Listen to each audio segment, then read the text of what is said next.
Hi, welcome to Study IQ. Study IQ में आपका बहुत बहुत स्वागत है। मेरा नाम है राकेश गवालरे और आज के इस वीडियो में हम लोग देखने वाले हैं जुलाई 2021 का मध्य प्रदेश विशेष करंट अफेयर। इसका फर्स्ट पार्ट में ऑलरेडी कवर कर चुका हूं, ये उसका सेकंड पार्ट है। तो आइए स्टार्ट करते हैं। मैं हमेशा ही एमसीक्यू के माध्यम से डेटा आपके सामने रखने की कोशिश करता हूं ताकि पॉइंट्स नीट एंड क्लीन रहें, आपको कंफ्यूजन ना हो। तो आइए स्टार्ट करते हैं। पर्यटन स्थल सांची प्रदेश की पहली सोलर सिटी बनेगी, इसके संबंध में कौन सा तथ्य सत्य है? तो आपको पता होगा कि जो सांची है वो एक बहुत बड़ा पर्यटन स्थल है हमारे मध्य प्रदेश का, क्योंकि वहां पर जो बौद्ध स्तूप है वो काफी प्रसिद्ध बौद्ध स्तूप है। वहां पर भारत से नहीं बल्कि विदेशों से भी लोग आते हैं और वो हमारे भोपाल से सिर्फ 48 किलोमीटर 48 किलोमीटर दूरी पर है। और इसको हम अच्छी तरह से विकसित करेंगे तो डेफिनेटली इससे मध्य प्रदेश को काफी राजस्व मिल सकता है। इसी को ध्यान में रखते हुए हमने क्या किया है, इसको पहली सोलर सिटी बनाने का निर्णय लिया। प्रदेश की पहली सोलर सिटी, यानी इसमें जो भी इलेक्ट्रिसिटी होगी उपयोग में आएगी वो सोलर ऊर्जा से तैयार की जाएगी। इसके लिए बड़ी बड़ी प्लेट्स लगेंगी, उसका पूरा प्लांट लगेगा और लगभग 10 मेगावाट का प्लांट यहां पर लगाया जाएगा। तभी तो इतने बड़े शहर को आप इसका उपयोग करके ही तो चला सकते हो, छोटी मोटी एनर्जी से तो काम होने वाला नहीं। तो इसके बारे में बात करते हैं। तो पहले आपको यही पता होना चाहिए, पर्यटन स्थल सांची प्रदेश की पहली सोलर सिटी बनेगी, इसके संबंध में कौन सा तथ्य सत्य है? तो पहला वाला देखिए, ओडिशा का कोणार्क पहला ऐसा शहर है, जबकि सांची ऐसा देश का दूसरा शहर होगा। पहला शहर कौन सा है? ओडिशा का कोणार्क। और सांची का एक और नाम है जो परीक्षा में आया था इस बार, काकणे। काकणे करके भी इसका एक नाम है सांची का, ठीक है, ये भी आपको मालूम होना चाहिए। यहां 10 मेगावाट का सोलर प्लांट लगाया जाना है, जिससे घरेलू और कमर्शियल बिजली की जरूरत पूरी होती है। तो इसका आंसर होगा उपरोक्त दोनों ही सत्य है। सिंपल, आप जरा सा याद रखिए, शॉर्ट में अगर याद रखना चाहें तो देश की दूसरी और प्रदेश की पहली सोलर सिटी है और इसका नाम है क्या? सांची। इसका एक और नाम है काकणे। अगले प्रश्न पर आते हैं। मध्य प्रदेश सरकार ने कस्टम प्रोसेसिंग योजना की शुरुआत की है, इसके संबंध में कौन सा तथ्य सत्य है? अब ये कस्टम प्रोसेसिंग योजना क्या है, इसको थोड़ा सा समझिए। इसमें यह होता है कि जो हमारे किसान होते हैं उन्हें क्या चाहिए होता है, उन्हें इक्विपमेंट चाहिए रहते हैं खेती करने के लिए। जैसे मान लीजिए सीड्रिल चाहिए या ट्रैक्टर चाहिए या फिर कोई पंप चाहिए जिससे वो सिंचाई कर पाए। तो वो रेंट पर देने के लिए सरकार क्या कर रही है, जगह जगह ऐसे केंद्र बना रही है। जगह जगह यानी प्रत्येक जिले में ये लक्ष्य रखा गया, वहां पर वो लोगों को, वहां के जो स्थानीय लोग हैं उन्हें क्या कहेंगे कि आप क्या करिए, एपरेटस परचेस करिए या इंस्ट्रूमेंट परचेस करिए। जैसे ट्रैक्टर परचेस कर लिया, ट्रॉली परचेस कर ली, या फिर आपने सीड्रिल परचेस कर ली, या जो कल्टीमीटर आता है वो परचेस कर लिया। और जिस किसान को रिक्वायरमेंट होगी उसको कम दामों पर, सस्ते दामों पर क्या किया जाएगा, डेफिनेटली वो उसका उपयोग कर लेगा, रेंट पे ले जाएगा, उपयोग कर लेगा। बट जब उसको स्थापित किया जाएगा तो उसमें काफी पैसा लगता है, तो उसके लिए सरकार अनुदान देने वाली, और वो अनुदान के तहत प्रत्येक जिले में कम से कम एक एक ऐसा केंद्र स्थापित करने की सरकार की योजना है। इसी का नाम है कस्टम प्रोसेसिंग योजना की शुरुआत की है। तो देखिए इसके बारे में बात करते हैं। योजना के तहत बेरोजगार ग्रामीण युवकों को कस्टम प्रोसेसिंग केंद्र खोलने के लिए ऋण पर सब्सिडी प्रदान किया जाएगा, यानी लोन भी देना है तो लगभग 3% के रेट पर दिया जाएगा, जो कि कोई भी नहीं देता, अराउंड लगभग इतना है 3%। और सब्सिडी दी जाएगी वो अलग, ताकि आप क्या करें, केंद्र स्थापित कर लें, ताकि लोगों का भी फायदा और आपको भी रोजगार मिले। योजना शुरू करने का उद्देश्य मध्यम और एवं सीमांत किसानों को फसलों की कटाई, ग्रेडिंग आदि कार्यों के लिए मशीनें एवं कृषि यंत्र किराए पर उपलब्ध करवाना, ये इसका टारगेट है। ये मैं आपको बता चुका हूं, तो इसका आंसर होगा उपरोक्त तो दोनों ही सत्य हैं। ये है कस्टम प्रोसेसिंग योजना। आई होप आपको समझा होगा, याद आपको कर लेना है।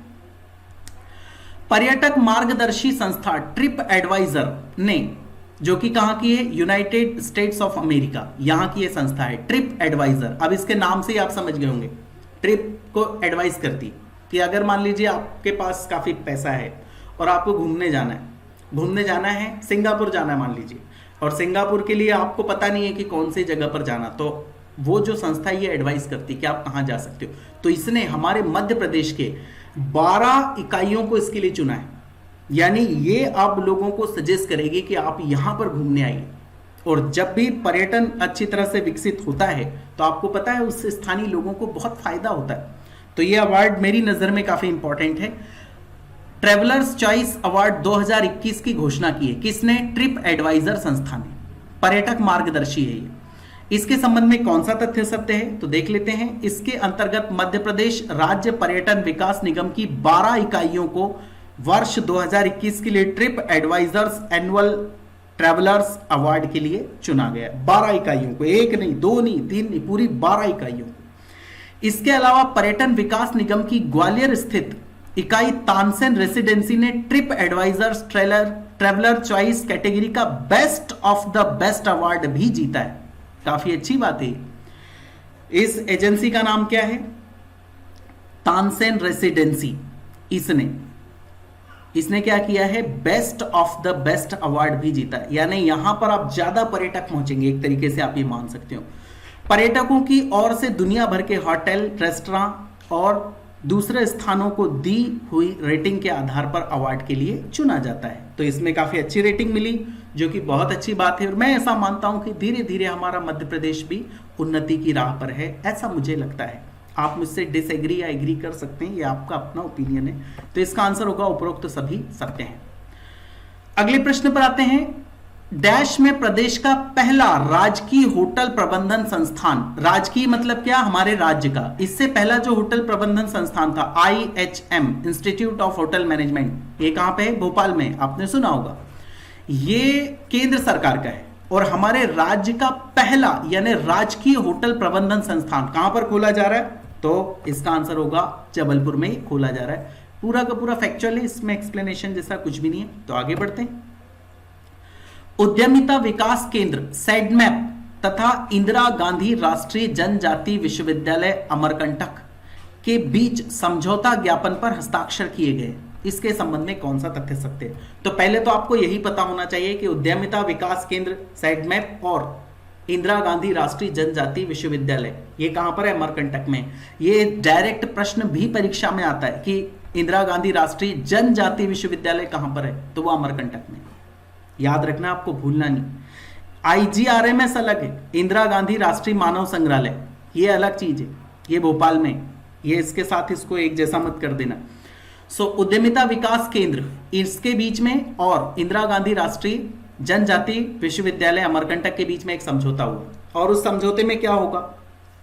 उद्यमिता विकास है, इसका मतलब जो नए नई इंडस्ट्रीज एस्टैब्लिश होती हैं उनके लिए असिस्टेंस चाहिए, यानी एक प्रकार का तकनीकी प्रशिक्षण चाहिए, कैपिटल चाहिए, ये और फिर उसकी मार्केटिंग करनी होती है, बहुत सारी चीजें होती है। ये सब ये दोनों मिलकर कराएंगे, किसको? युवाओं के लिए। तो ये MSME से संबंधित है। MSME आप जानते होंगे, एक मिनिस्ट्री भी है MSME। तो देखिए इसके बारे में बात करते हैं। उद्देश्य मध्य प्रदेश में बड़े पैमाने पर उद्यमिता स्थापित करवाना है, जिसके अंतर्गत युवाओं को कंपनी का रजिस्ट्रेशन, लोकल के लिए वोकल इत्यादि मार्केटिंग की व्यवस्था कराई जाएगी। ये सारी चीजें कि उन्हें ट्रेनिंग भी दी जाएगी और ये अवेलेबल भी कराया जाएगा, एक प्रकार से उन्हें रास्ता दिखाया जाएगा कि आप ये करिए। समझौता MSME के लिए महत्वपूर्ण होगा, सिंपल सी बात है। युवाओं के लिए तो MSME ही होगा। तो इसका आंसर होगा उपरोक्त तो दोनों ही सत्य हैं। तो एक आपको सिंपल ये याद रखना है, इसके और इसके बीच में क्या हुआ है? समझौता हुआ है MSME के लिए। अगले प्रश्न पर आते हैं। फिर टोक्यो ओलंपिक गेम्स में मध्य प्रदेश का होशंगाबाद भी प्रतिनिधित्व करेगा। हालांकि अब होशंगाबाद का नाम चेंज हो गया, इसका नाम क्या हो चुका है? नर्मदापुरम। आप जानते होंगे नर्मदापुरम कैसे प्रतिनिधित्व करेगा? तो यहां का एक बंदा है विवेक सागर।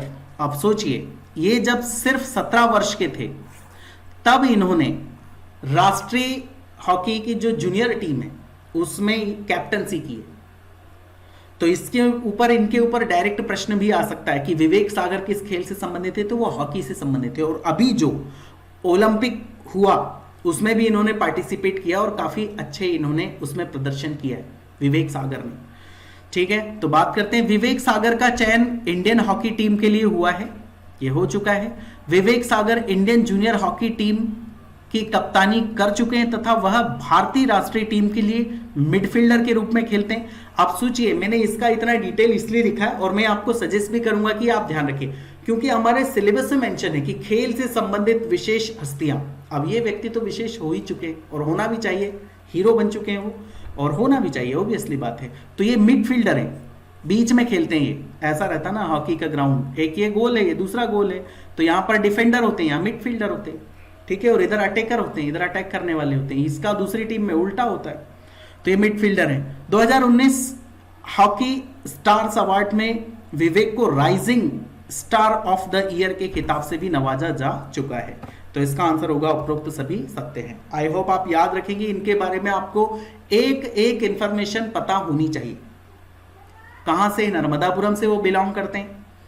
हॉकी की राष्ट्रीय टीम में उन्होंने ओलंपिक में पार्टिसिपेट किया और वो क्या जूनियर हॉकी टीम के कैप्टन रह चुके हैं। वो rising star of the year का खिताब भी उन्हें मिल चुका है।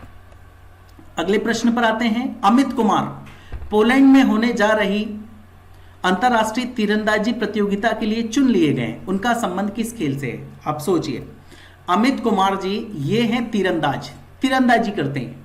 आर्चरी देखिए, शूटिंग अलग होती है, वो पिस्टल वगैरह से शूटिंग करते हैं, राइफल से शूटिंग करते हैं। तीरंदाजी अलग होती है जिसमें वो तीर चलाते हैं, ठीक है, दोनों अलग अलग चीजें, एक ही नहीं समझना आपको। शूटिंग और तीरंदाजी, आर्चरी है ये, आर्चरी। और इसका प्रश्न परीक्षा में आया था कि मध्य प्रदेश तीरंदाजी अकादमी कहां पर है? तो मध्य प्रदेश की तीरंदाजी एकेडमी आपको जबलपुर में देखने को मिलेगी, याद रखिए। और ये जो हैं अमित कुमार जी, ये भी जबलपुर से ही संबंधित हैं। तो ये अंतरराष्ट्रीय तीरंदाजी प्रतियोगिता में चुने गए हैं, जो कहां पर होने वाली है? पोलैंड में होने वाली है। नाम है इनका अमित कुमार। तो सीधा प्रश्न कभी परीक्षा में आ जाए कि अमित कुमार किस खेल से संबंधित है, तो वो तीरंदाजी से, क्योंकि एक बार ऐसा प्रश्न आ चुका है कि मुस्कान किरार किस खेल से संबंधित है, तो आपको पता होना चाहिए। तो इसका आंसर होगा क्या? जबलपुर, जबलपुर से बिलोंग करते हैं। अगले प्रश्न पर आते हैं। मध्य प्रदेश देश का पहला राज्य होगा जिसमें प्रथम चरण में 4 जलाशय से गाद निकालने का कार्य किया जाएगा। इसके संबंध में कौन सा तथ्य सत्य है? अब ये जलाशय से गाद निकालना क्या है? सोचिए, ये मान लीजिए जलाशय, जलाशय यानी क्या? डैम। ऑब्वियसली डैम बना हुआ है तो ये जलाशय बन ही गया। अब इसमें हर साल जब नदी दूर से आती तो उसके साथ मिट्टी आती, रेत आती और वो उसमें जमा हो जाती। इससे उसका लेवल क्या होता जाता है? ऊपर होता जाता है। इससे फिर ये नुकसान होता है कि जो उसकी भंडारण क्षमता होती है, यानी जो पानी उसको रखने की क्षमता होती है, वो कम होती चली जाती। तो उसमें से जो गाद है, यानी उसके अंदर जो जमा हुआ मटेरियल है, वो निकालना चाहिए। तो वो निकालने के लिए मध्य प्रदेश पहला राज्य होगा जो इसकी पुनर्स्थापना करेगा। पुनर्स्थापना आप बोल सकते हो। तो इसमें 5 लाख हेक्टेयर सिंचाई क्षमता का पुनर्स्थापन हो सकेगा, ये बिल्कुल सत्य है। बांधों का जीवन काल बढ़ेगा तथा रेत का उपयोग हो सकेगा। रेत का भी इसमें यूज हो जाएगा। जहां ये गाद निकालेंगे तो डेफिनेटली उसमें रेत निकलेगी। वो रेत हम क्या कर सकते हैं? सरकार उसको बेच सकती है, लोगों का भी फायदा हो सकता है। तो इसका आंसर होगा उपरोक्त तो दोनों ही सत्य हैं। ये देश का पहला राज्य है जो क्या कर रहा है? जलाशय से गाद निकाल के फेंक रहा है। अगले प्रश्न पर आते हैं। मध्य प्रदेश में खेल पुरस्कारों की राशि बढ़ाकर दुगुनी कर दी गई है। इसके संबंध में कौन सा तथ्य सत्य है?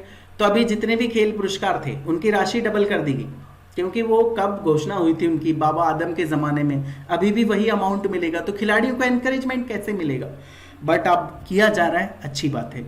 सो मध्य प्रदेश में वर्ष 2021 से एकलव्य पुरस्कार के लिए 1 लाख रुपए दिए जाएंगे। पहले कितने दिए जाते थे? 50,000 रुपए दिए जाते थे, जूनियर खिलाड़ी को दिए जाते थे। ये प्रश्न भी किस में आ चुका है? MPPSC में आ चुका है। जो जूनियर खिलाड़ी होता है उसे दिए जाते हैं 50,000, साथ में कुछ श्रीफल, शाल और सब दिया जाता है, ठीक है। विक्रम विश्वामित्र, स्वर्गीय श्री प्रभाष जोशी पुरस्कार तथा लाइफ टाइम अचीवमेंट पुरस्कार के लिए 2-2 लाख रुपए प्रदान किए जाएंगे। पहले कितने दिए जाते थे? 1-1 लाख रुपए। एकलव्य पुरस्कार में कितने दिए जाते थे? 50,000। अब कितने हो चुके हैं? 1 लाख। इंपॉर्टेंट है, खेल से संबंधित क्वेश्चन हमारे MPPSC के लोग जनरली परीक्षा में पूछते हैं। तो इसका आंसर होगा उपरोक्त दोनों ही सत्य हैं। फिर यूनेस्को वर्ल्ड हेरिटेज में 2 हमारे शहर शामिल किए गए। आपने नाम सुना ही होगा, पहले ही ये आ चुका है करंट अफेयर में, ग्वालियर और ओरछा, ठीक है। अब इनसे संबंधित और एडिशनल डेटा या एडिशनल इंफॉर्मेशन है वो देख लीजिए। यूनेस्को यानी संयुक्त राष्ट्र शैक्षिक, वैज्ञानिक एवं सांस्कृतिक संगठन। ने यूनेस्को की हिस्टोरिक अर्बन लैंडस्केप परियोजना में ग्वालियर व ओरछा का चयन किया है यूनेस्को ने। अब ये ग्वालियर और ओरछा का चयन होने से क्या होगा, हिस्टोरिक अर्बन लैंडस्केप परियोजना के लिए इन्हें चयनित कर लिया गया। तो इसमें होगा ये, देखिए पहला पॉइंट देखिए, इस योजना के तहत सांस्कृतिक एवं हेरिटेज विरासत को संरक्षित करते हुए ग्वालियर शहर का समावेशी एवं सुनियोजित विकास किया जाएगा। ग्वालियर का भी और ओरछा का भी। सांस्कृतिक और जो हेरिटेज विरासत है उसको कोई डैमेज नहीं करना है। पहले से जहां वहां जो किले बने हुए, जैसे ग्वालियर का किला बहुत ही प्रसिद्ध है, ओरछा का किला, ओरछा में एक जहांगीर महल है जो प्रसिद्ध है, उन्हें डैमेज नहीं किया जाएगा और फिर भी इसका समावेशी यानी सस्टेनेबल डेवलपमेंट करना है।